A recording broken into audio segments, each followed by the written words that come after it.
Welcome to the podcast. We Do Recover with Jared Miller, your host. And I'm Dr. Terry Sellers, your co-host. This is a podcast about recovery from addiction. We want to talk about what successful recovery can look like. Brought to you by Subs Recovery Center, Rise Up Subs, and the St. George Hilton Garden Inn. Woo!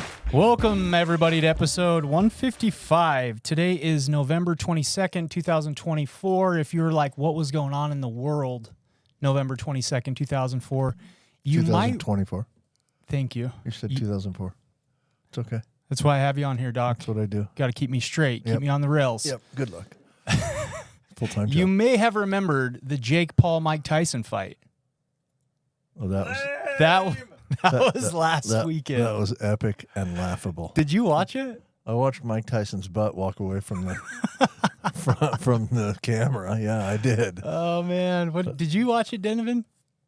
Yeah, I came home to watch it, from the very beginning and had a wonderful time resetting my Netflix 87 times. Yeah, did you have Netflix issues? Because I think you posted about it on Facebook. Yeah. Everybody's Everyone. Netflix. Yeah. They It was the blew worst. it up. It was the worst quality because the streaming was so slow and bad. Like the picture was blurry and The women's fight was phenomenal. Oh man, that was awesome. That's a fight. There That was was- blood, there was gashes, they were going at each other. That was a fight. Yeah, that was one a fight. lady, half her face was peeling off. I know. That gash was big. I'm surprised That was that a they big continued that fight. Like her face was falling off. That was a I was big getting gash. queasy in my stomach watching it. It was crazy.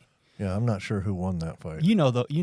You know. It was the everybody headbutting on- lady. The lady that kept headbutting, she Yeah. won. That's why. And everybody was upset one from about it. I mean, I know she won, but I don't know that she won. She was like taking her braids and like, pow, just kept getting the braid right into the That corner of the that eye. gash was crazy. Oh, was yeah. deep. We also got some catching up to do, Doc. What do we got? So It's been a minute since we've been in studio. it has. Yeah. It has. So last time we were in studio together, it was episode 153. Uh-oh. And if you remember right, the following day, it was we had some golf Football- going on. We had some golf. Yeah. Yeah. That's true. We had golf. Yeah. So I put out a post, and the post read, update from episode 153. Terry shoots an 89, beating Jared by one stroke. But Jared had the only birdie of the day. The most important thing is that we both had a blast playing 18 holes at Legends Golf Course. And you feel like there was you said I particularly didn't comment. Have you ever heard of Rigorous Honesty? That's the program I work. It's called Rigorous Honesty. What was it? He forgot to mention that I gave him 7 strokes on that thing, so I didn't beat him by one shot. I gave him 7 shots, and then with this his guy. 7 strokes, so I beat him by 8 shots. However, my handicap. But, I mean, based on handicap, yeah. My I'm handicap's supposed to give you different 7 than yours. shots. Yeah. Although in tournaments they never give you full handicap. It's usually about 80%. So I would have given you 1 less stroke than that, but whatever I it just is. gotta catch you. One of these days I gotta beat you. Hasn't happened yet. Yeah. But you're getting closer for sure. we got the opportunity I mean, tomorrow. the truth is, at this stage in my golf game, I'm not going to get any better. You are, and so there's a pretty fair chance you're going to catch me someday. One day. I mean, you're an infant in golf because you've only been playing for 2 years, Yeah. and I really feel like it's been mostly 1 year. But I'd say I've been playing at least once a week for 1 year. Yeah, you caught the bug for sure, Yeah. which is cool. You did have the only birdie. That part was absolutely true. I didn't have a birdie, but I had a few more pars. That But birdie felt good. yeah, birdies always feel good. They So- bring you back, baby. Tomorrow We got a rematch. we got a rematch. We got 2 other guys going with us. Couple. Except we got a foursome. couple good dudes. Yeah, we got 4 guys. I don't know Griffin. Uh-huh. I don't think. I work with Griff. But I do know Tim. He's been on the podcast. Yes, sir. Big U of U fan, which we could talk about that too, by the way. Tomorrow, going down to Sun River, I will put a post and follow up. Honestly, my goal tomorrow isn't to beat you; it's to break 90. That's a goal. If you do that, I don't think you'll beat me, but if you do that, that'll be really good. When I beat you, I want it to just be mano-y-mano, just me and you. My goal tomorrow is an 82. 82. Yeah, Okay. All right. we'll see how it goes. Okay, I know you want to talk about BYU and Utah. Yep, it happened. Let's talk about it. Well, we don't have to talk about it too much. Cougars won. They did, and my hat. Let me start by saying this: my hat is off to the BYU Cougars. Okay. They won the game. They've won 2 times in a row now. Good for them. It's great. However, if I was a BYU fan, I don't know that I would feel very good about that win. There were some questionable Do you feel calls. better about the loss? There were some I'd rather be questionable on this. calls, I'd man. rather be on there were tons of questionable calls. Like, I feel like There so were here- tons. let me- There happened to be one towards the end that everyone's hanging their hat on, but there were multiple other questionable calls in that game. So here's what I'm going to say, and then I'm going to just say congratulations. I hope BYU has a great rest of the year. Yeah, so far it's not as good as it. When you call holding and when you call pass interference, you have to establish those norms early in the game, especially in a huge rivalry game like BYU University of Utah, right? You can't wait until a critical moment in the game to when they've been playing handsy and they've been playing, you know what I mean? It's been a high contact game all game. To in the critical moment of the game, all of a sudden decide to call penalties. That's my only kind of. Other than that, it was a really good game. The argument of a loser is what that is. Okay. Well, congratulations. I agree with you that they had. There's holding in every single game. There's probably holding on almost every single play, and they could have called it a lot more, and they did not. It had gone fairly loosely all game long, no question. I have no question about that. On the other hand, there's no question in my mind that was a hold. I mean, I've replayed it 50 times because everyone says, "Oh, not a hold." Yeah, it's a hold. The hold I don't have as much contention over as I do the pass interference when he called it on the DB, right? When we would have had that safety. You know what I'm talking about? That was a hold. That was the hold. No, the hold was when we were going for it and it was short. There were 2 different penalties that really crippled that game. Mm-hmm. When the DB and the receiver were kind of battling. And we got a safety. You guys were playing offense. We got a safety, and they called the pass interference. Not a safety. They made contact on the 1 yard line and drove him back into the end zone. Okay. Well, we got a podcast to get to. Bye. We could sit and do this. We won. We got. It was a little lucky. There's no question. It was not a decisive victory. Yeah. But wins are better than losses. We always got more of those than they thought they were going to have this year. Let's show some love to our friends, Steps Recovery Centers. Episode 155 is brought to us by our sponsors, Steps Recovery Centers. Steps Recovery Centers is an adult substance abuse and mental health treatment provider. Steps Recovery Centers provides all levels of care. They have a medical detox facility, multiple residential treatment centers, and outpatient treatment services reaching from the top of Utah to the bottom. Recovery starts with you, and at Steps Recovery Centers, there is always hope. If you or a loved one is struggling, give them a call today at 801-800-8142 or visit their website at stepsrc.com to learn more. We appreciate them sponsoring this podcast. Yep, we love Steps. We got one more sponsor. Yeah, I got a partial sponsor. But our other official sponsor is Rise Up Subs. Rise Up Supplements is a nootropic supplement line aimed at optimizing brain function and supporting mental health. They have 2 powerful blends. The first is Mindful Mood, which helps decrease anxiety and enhance mood, and Mind Shift, which helps increase focus and optimize brain function. You can place your order today for Rise Up Subs at riseupsubs.com, riseupsups.com. Give them a shot. I've got some, I need some more supplements, by the way. Yeah, let's do it, man. I'm out. I got you. Yeah. I got you. I You got like a- the Mind Shift, right? I got a fake, I like them both, frankly, but Okay. I like Mind Shift We'll get better. you one of each. Yeah. I got a partial sponsor, which isn't really a sponsor, but I got a story too. Okay, let's get it. So we may not get through this first segment with much content, but so I got in my car / not my car, but I got in a car to drive down here today. And you had set up a golf tee time already for tomorrow. Of course. My clubs are in the trunk of my car. My car's in the shop. And I just realized this as I'm 5 minutes down the road from Provo. I'm just barely outside of, I'm on the freeway, but just barely south of where I get on the freeway. So I turned around and I go back to the dealer where my car is. and I need to just pick my clubs out of my trunk. First thing, it took them 45 minutes to find my car on the lot. They've had it for 3 or 4 days now. I took it in for a 100,000-mile checkup thing, and then They lost it. well, I'm starting to have visions of maybe one of their guys drove it home because it literally took them 45 minutes to find it on the lot. It's on a drug run. Yeah, drug run down to Vegas. It'll That's be what back I'm in a couple thinking. days. That's what I'm thinking, right? They got the doors loaded with cocaine. No, but eventually, well, anyway, I took it in for a 100,000-mile thing, and they found a battery problem. And it's a hybrid, so it's got a hybrid battery, but then it also has a 12-volt battery. The problem is in the 12-volt battery. Okay. Now, you can go down to AutoZone and buy yourself a 12-volt battery for $100, $200. Yeah, Couple $100. you can get a really cheap one for $69, and you can get an expensive one for $279, right? Okay. I mean, $1,400.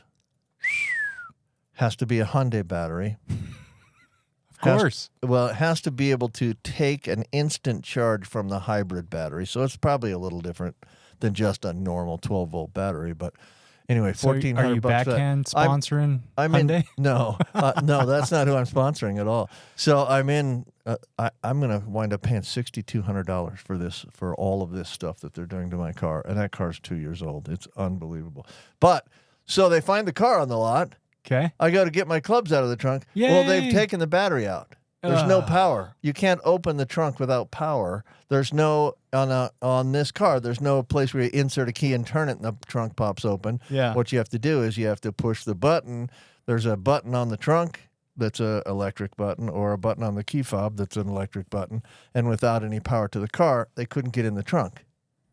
Man. So they had to come back out, hook up another battery, jumpstart that battery, and then I was able to get my clubs out of the trunk, which I then loaded into. Here comes the sponsor. I'm almost done. I was going to say, where's this going? Which I then loaded into the car that I'm driving, which Pathways Recovery Center, Pathways Real Life Recovery has a company car that they have loaned me for the weekend that I am currently driving, and I Good appreciate Pathways. Otherwise, I probably wouldn't be here today. So, Thanks, guys. We Yeah. appreciate you. yeah, Pathways was nice to loan me their company car, and here I am today. And we're glad for that. Yep, We are glad All for right. that.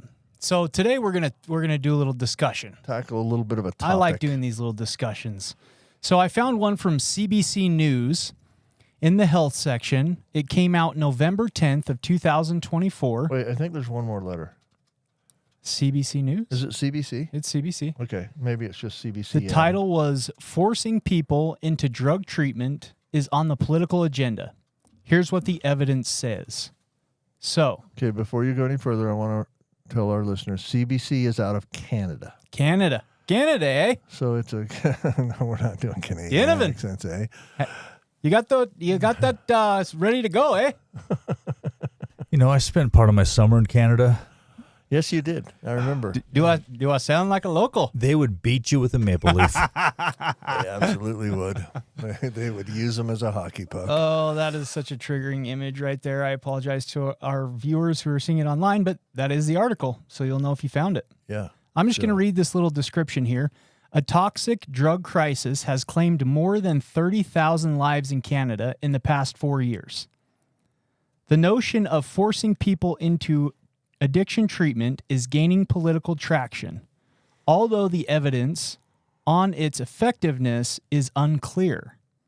Okay. That's basically gives you the idea of what this is about. Okay, let's stop there for just a second. Okay, We're give going it to to me. analyze some of this. First of all, this is coming out of Canada. Canada. I think it's important for listeners to note that Canada has a national health system. Yes. They have government-sponsored health care. Mm-hmm. And therefore, there are very few pay-for-service treatment centers in Canada. Right. Because, Private treatment centers. Yeah, because Canadians don't want to do that. They get national health care. If they have a health care problem, they want to turn to the government and have the government pay for it, and that's what they've chosen to do. We don't have that in the United States, but a lot of countries do. Well, hold on. We kind of do. I mean, Medicaid clients don't pay for any services. Yeah, but it's a state-funded. No question, but it's slightly different. Okay. Most of the treatment centers in Canada are state funded. Just the center itself, right? We have patients with Medicaid that come to private healthcare places, and Medicaid pays for it. Yeah. But where there is no such thing as, that's not true. There's very little government-sponsored drug and alcohol treatment. Yeah. They pay for it through Medicaid, but there's no government-owned. Again, I say no because there are, but there's very few government-owned treatment centers. Which really upset me on my trip to Canada. Let me tell you why. You wanted to go to a drug and alcohol treatment center? No, I was looking for a COVID testing kit. Oh, yeah. And so I found one at the local Walmart, and I stood there going, "Where's the barcode? Where's the barcode?" I couldn't scan it. Finally, I'm like, "Excuse me, how do I pay for this?" They're like, "You don't. It's free. It's Canada." Yeah. Nice, man. But then they busted me for shoplifting a Snickers bar. You thought that was free too? Okay, so the context of this is they're trying to take a look at, is it effective to basically what we call in the United States mandate somebody to treatment. For those of you that don't know, in the United States, if you're maybe new to this and you haven't been through this system, good for you. Here's kind of how it works in the United States. If you have charges that are drug or alcohol related charges, you go in front of the judge. The judge typically, if you're found guilty, right, and those charges stick through the adjudication process, the judge will order you to do a drug and alcohol assessment, and based on that assessment to follow any recommendation basically that applies, that is needed.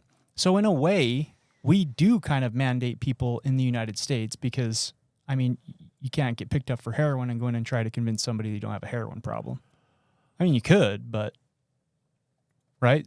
I'm gonna having not really been much through the court system. I did have once upon a time when I was back involved legally with some issues because I was using morphine illegally. I didn't really go before a judge, but my perception of this is very rarely do judges mandate you to go to treatment. Sometimes they offer that as a possibility in lieu of going to jail. Does that seem right to you, or does that not seem right? I think we have different perspectives on that. Yeah, because they order a drug and alcohol assessment, right, based on the I've charges. I've definitely seen that. And so then once you assess, it would, depending on what level you assess at, then they come see a counselor, right? And we sit down and do a drug and alcohol assessment. Right. It's known as a substance use disorder assessment. And then based on the severity of their past use and current use, they get assigned a level of care, whether it's residential, day treatment, IOP, general outpatient. So, but you're right. He doesn't say like, I'm mandating you to treatment. Yeah, I'm. They also have an avenue where if you have multiple charges that are related to drugs or alcohol, they can offer you drug court.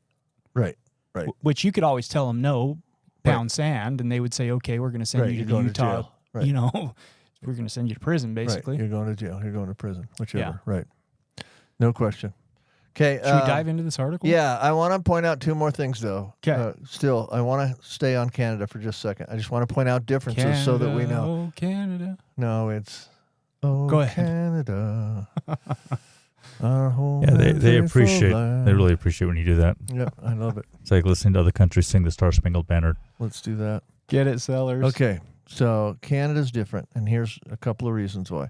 So the population of Canada is 41 million. As you just read to us in that first paragraph, they noted that there have been 30,000 deaths from opioids in Canada in the last 4 years. So that's about 7,000 deaths a year, a little bit more than that, 7,500 deaths a year. The United States has 100,000 deaths a year. Now, we have a much larger population. Yeah. But we have an even higher death rate than Canada does. So they're having deaths.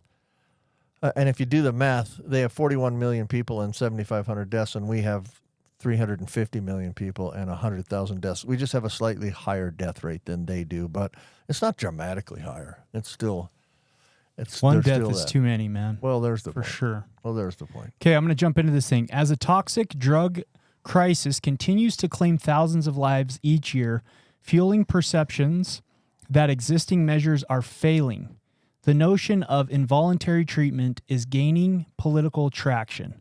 Across Canada, there's a growing number of political leaders, proposing to force people into treatment for drug and alcohol, even though the research review found inconclusive evidence about whether it's effective. Okay, so they're talking about a meta-analysis which was done in the meta-analysis itself was done in Canada, but it was a whole bunch of studies. 42 international studies, not all in Canada, not all in the United States. They were worldwide studies on the effectiveness of forcing people into treatment. Okay, that's all I wanted to say. You want to jump into the quote by the doc? Where is the quote by the doc? It's a response. Well, are you talking about? Yep, that one. Okay, but let me read that. Let me read right above that. Some experts in addiction medicine warn against seizing on forced treatment as an easy answer to a complex health and social problem. Okay, there's going to be a lot of opinions here. The question, what we're trying to do with studies, right, is to go above opinions and see what's actually there in the medical literature, rather than, because a lot of times things make sense in medicine, but they're not always true. Things that make sense aren't always what's real. Okay, and so there's going to be a bunch of opinions here, and here's an opinion. People are saying we should force them into treatment without knowledge whether that's true or not, which is why Canada embarked on this meta-analysis. The doc, this is Dr. Anita Srivastava, who is the medical director of addiction medicine for Unity Health in Toronto. She says it's a response to seeing pain and suffering in front of you and saying, I don't want to have to see this, so let's just make sure that this is out of the way. That's pretty harsh. That is pretty harsh. Right? Because there are actually people that want to force treatment on drug addicts because they think it'll be helpful, not because it gets them out of society's way. Yeah. There are people that firmly believe that treatment is better for people with addiction issues than incarceration. And we all know for a fact that that is true. So I have two opposing thoughts here, right? My first is this. There's an old saying that goes like this: a man forced against his will is of his opinion still. And I think me and you both, Doc, work with people who are heavily externally motivated to pursue treatment.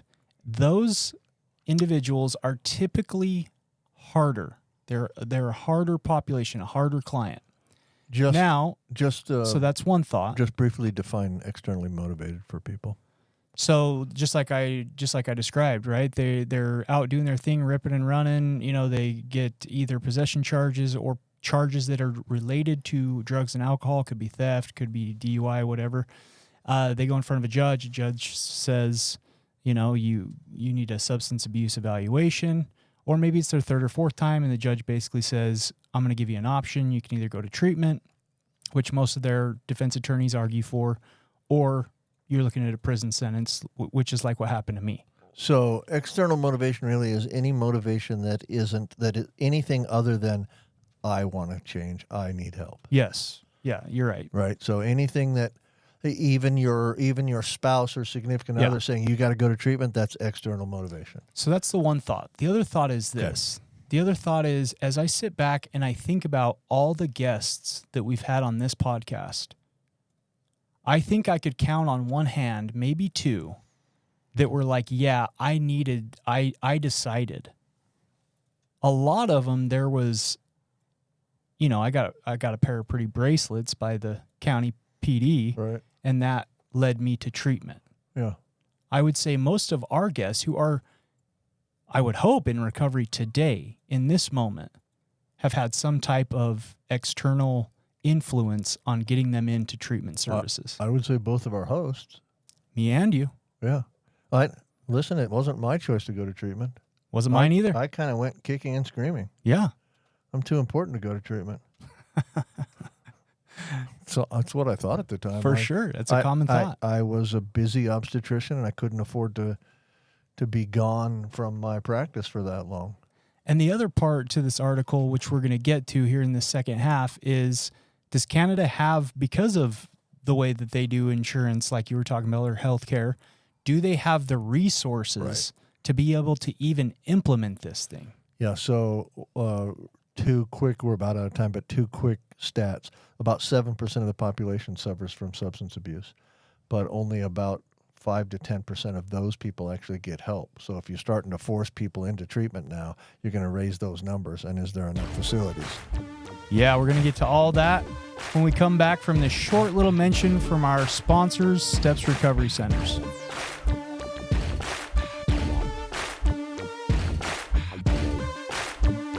You are listening to We Do Recover with Jared Miller and co-hosted by Dr. Terry Sellers. We'll be right back after this short break with more of We Do Recover with Jared Miller. Brought to you by Steps Recovery Center, Rise Up Subs in the St. George Hilton Garden Inn. If you or your loved one is trapped in the cycle of addiction, there is a way out. At Steps Recovery Centers in Utah, we believe in second chances and new beginnings. Our evidence-based treatments, compassionate staff, and supportive community guide you on the path to recovery. It's time to reclaim your life. Take the first steps towards freedom, resilience, and a brighter tomorrow. Reach out to Steps Recovery Centers today. Recovery starts with you, and with Steps, there is always hope. Call us or visit our website to learn more.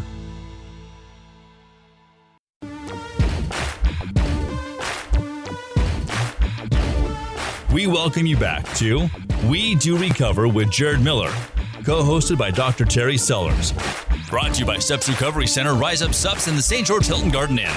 And now with part 2 of our podcast, Jared Miller and Dr. Terry Sellers. Welcome back, everybody. Part 2, episode number 155. We Do Recover with Jared Miller. I'm the co-host, Dr. Terry Sellers. Jared Miller's in studio. We're here with our fabulous producer, Sean Denovan, who has never been to treatment before, but we're going to get him there eventually. No, we're not. He doesn't need to go to treatment. That's the weird thing. He's a normie. Okay, but part 2, before we get back into what we were talking about before, part 2 is sponsored by the Hilton Garden Inn. If you happen to be traveling through southern Utah and you need a place to stay, check out the Hilton Garden Inn in St. George, Utah. Lovely place. They have great facilities. It's always sunny and bright at the Hilton Garden Inn. They have great amenities. I like their pool. I like their hot tub. But their food is fantastic. Their employees are top-notch and always helpful. And their rooms are big and clean. I love it. So give them a shot. Guys. Just give them a shot at your business if you happen to be traveling this way.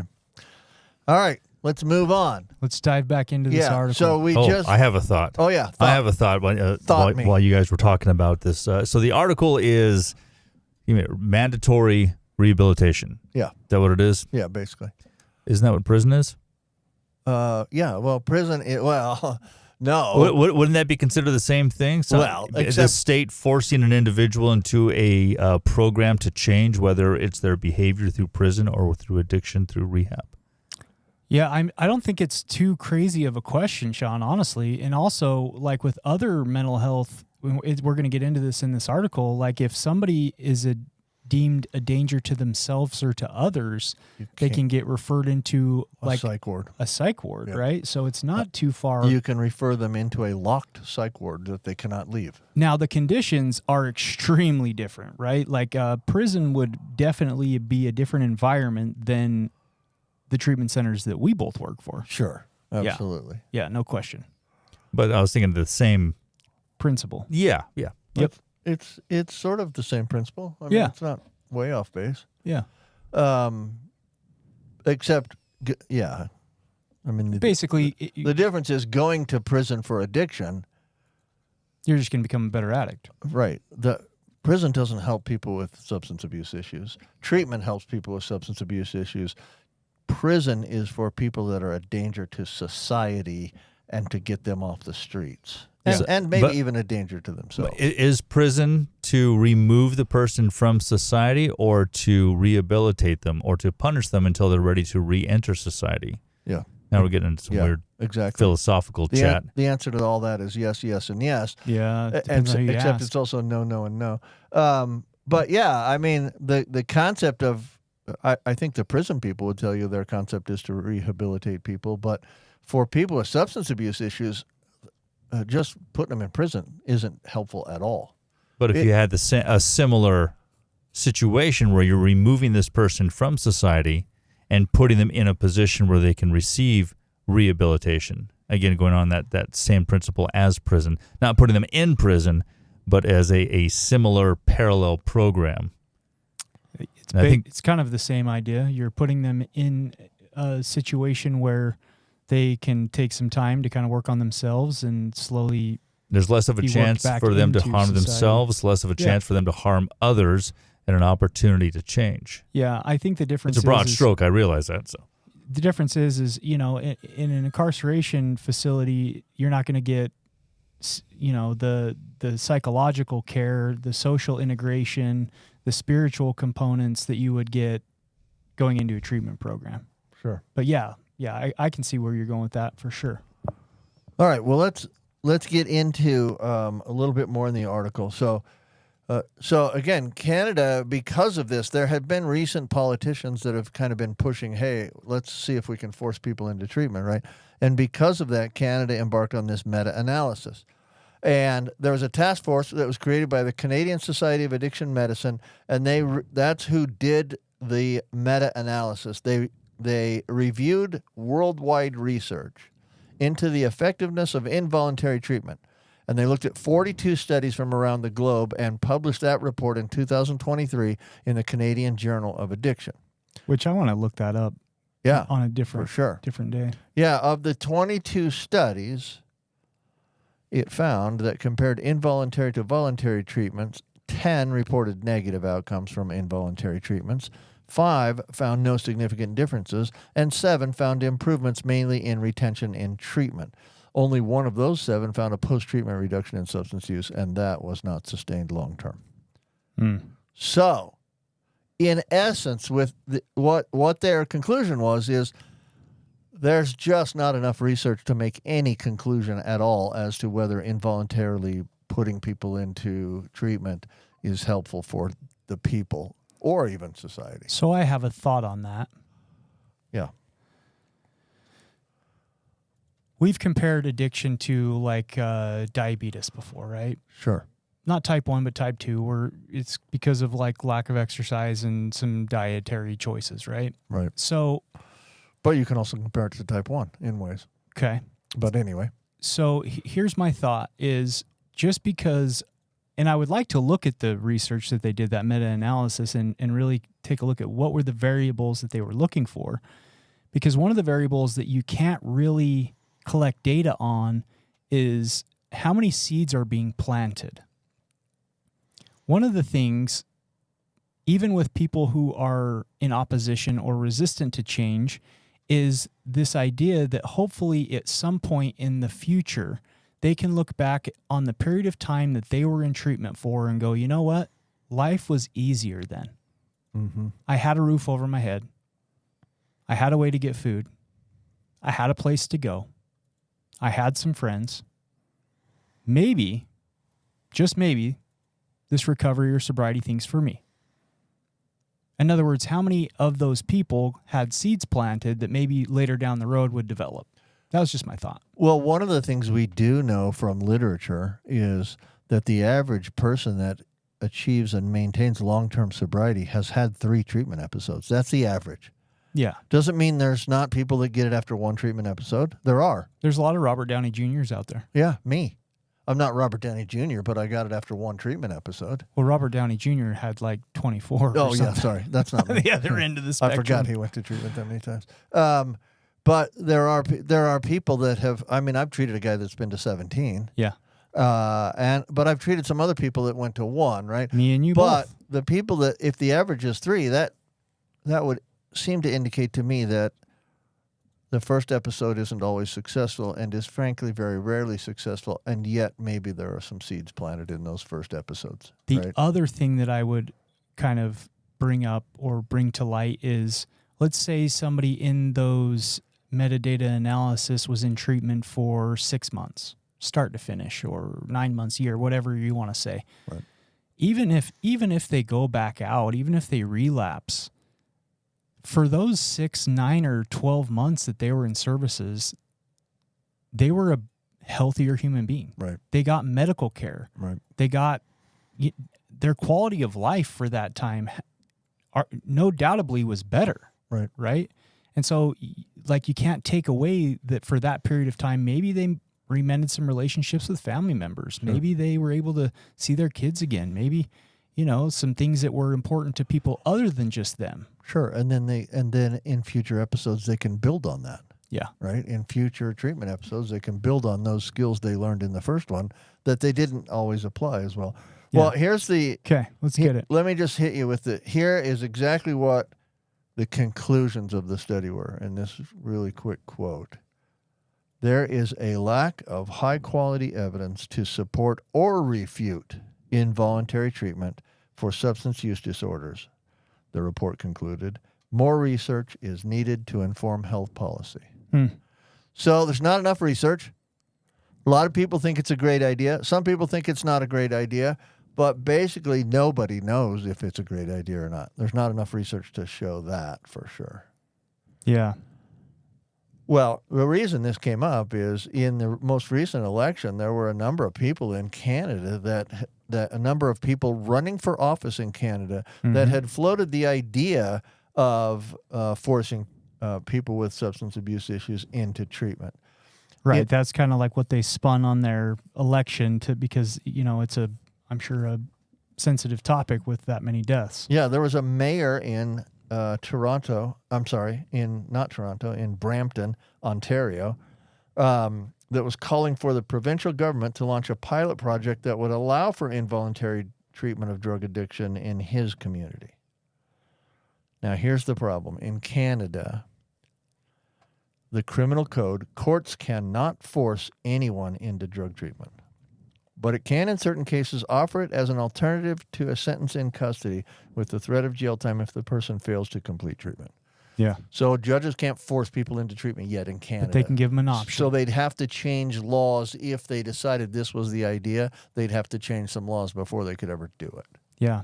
But there's problems, and we're going to get into that, right? Can we jump down to the not enough voluntary treatment available? That's the title here. However, opponents of forced treatment argue that what's really to blame is the growth. I'm struggling here. It's okay. Let me start over. However, opponents of the forced treatment argue that what's really to blame is the growing potency and toxicity of the illegal drug supply.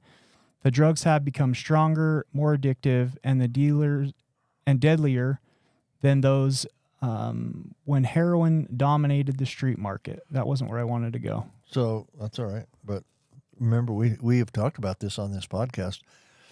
Fentanyl, which is now being cut in most opiates, in lots of opiates, fentanyl is so potent that people are dying before they get treatment. And that's what this is alluding to right here is people can use an opiate for the first time and die before they ever become addicted. So there was no possibility of them going to treatment because of how potent the drugs are. People are dying before they have the chance to get treatment sometimes. Yeah, especially with those compressed, the blues that we talked about. Yeah. We compared it. You did a great comparison of cookies with chocolate chips in them.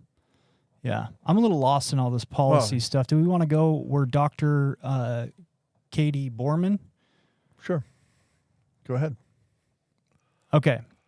Let's see. So let me introduce this real quick, though. Yeah, go ahead. Again, this was what we were talking about at the end of the first segment is there are approximately 7% of the population that suffers from substance abuse.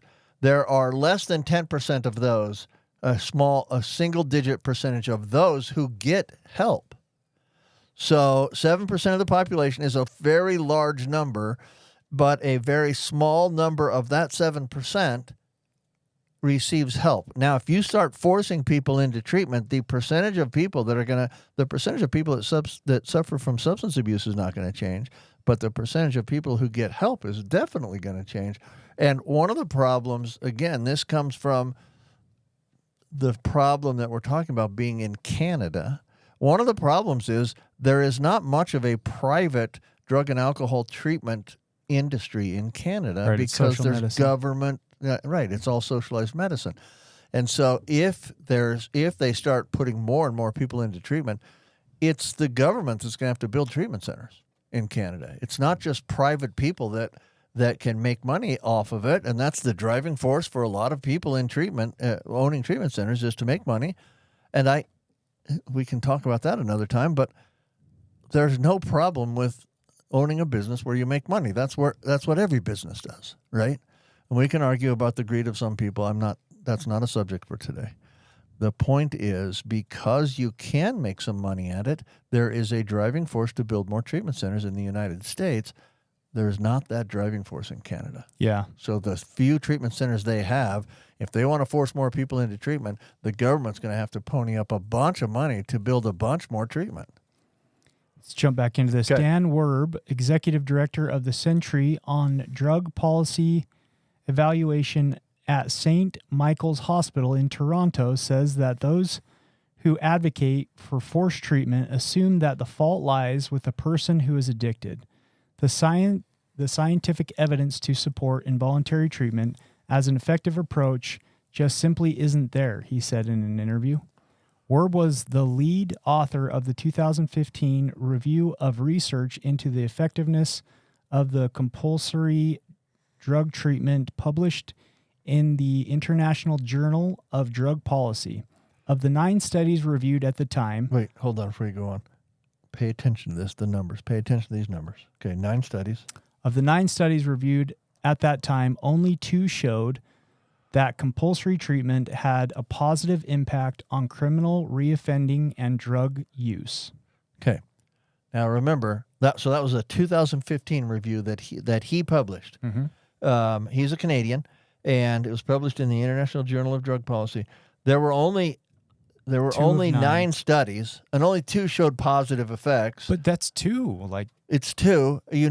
This is why the meta-analysis is done, because there's not enough power in small studies. So you group a bunch of small studies together the best you can, and you have basically a larger study, which will show smaller effect sizes. If you have a small study, it's hard to show tiny little differences in effect sizes. And so, but look at this, though. Here's why I told people to pay attention. There were 9 studies that they found in 2015. Now 2024, 10 years later, they reviewed 42 studies. Yeah. So it's not like it hasn't been studied. People are still looking into this since 2015. But even the fact that there's now 42 studies they found that they could qualify for a meta-analysis versus 9, even though there's 42, they still didn't find enough evidence to say, hey, this compulsory treatment is a great idea. Yeah. Werb and his fellow authors concluded that policymakers should prioritize investments in involuntary treatment programs. However, he says governments in Canada are not putting enough resources into such programs. Okay, so here again, right? This is it's an interesting sentence you read, because it said that policymakers should prioritize investments in voluntary treatment, not involuntary treatment. You didn't say involuntary treatment, but you said in and voluntary at the same time, so the audience may hear involuntary, right? So he's saying that policymakers should build some treatment centers. Basically, right? yeah. That's what he's saying. They should invest in treatment centers, and he's saying that governments in Canada aren't putting enough resources into such programs. That's basically the option in Canada. Why don't you hit that quote right there? We have this this is a Werb again. We have this massive disparity between the number of people who are referred to treatment and the capacity of the treatment system to meet that demand.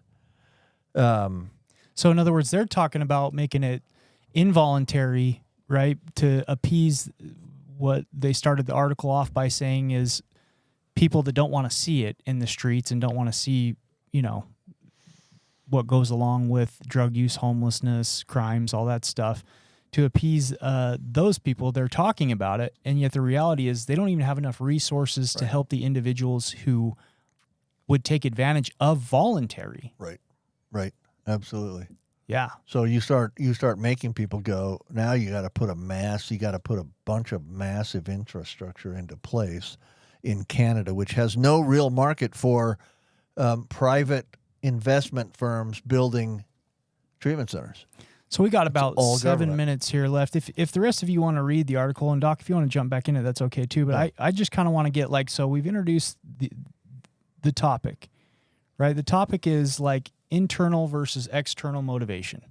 Obviously, a lot of what they're talking about in this is, would it be beneficial, would it clean things up if we had involuntary measures set into place in a legal system?